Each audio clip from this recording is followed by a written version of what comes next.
Hi everyone, welcome to my channel. My name is Fikret. In this end-to-end course, we're gonna dive into amazing world of real-time analytics in Databricks. I'm excited to take you there.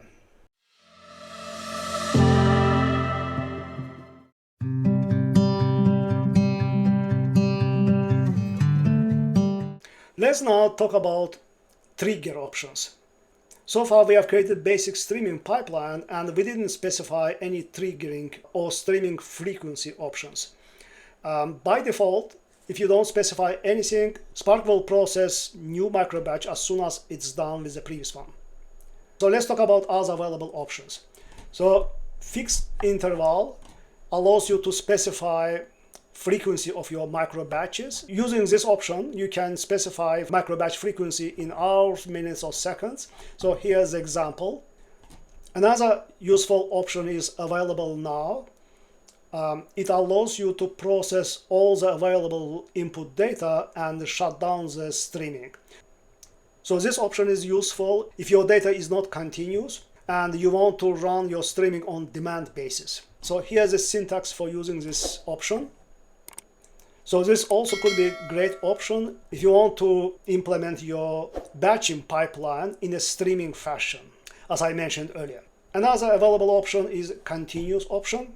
This is fastest processing method. By using this, you can achieve latency as little as 1 millisecond. And here's the usage syntax, where you can specify how frequently streaming will take snapshots. You need to be aware of some of the limitations of continuous trigger. First of all, it does not allow all the transformations. So it allows select and project transformations, just like the ones I have demonstrated earlier. To give you an example, you cannot use aggregations or join transformations. In terms of sources and sinks, this method is also limited. So you can ingest from Kafka and the RAID sources and write to Kafka and the memory destinations. Let me demonstrate a few triggering options. So in command 23, I am creating data frame for weather data. And when I create write stream part of this, I use fixed length micro batch option by telling to run micro batches every 10 seconds. So let me run these two commands. Finally, in command 25, I demonstrate how to use available now option. I'm not going to run it here, but feel free to run it yourself.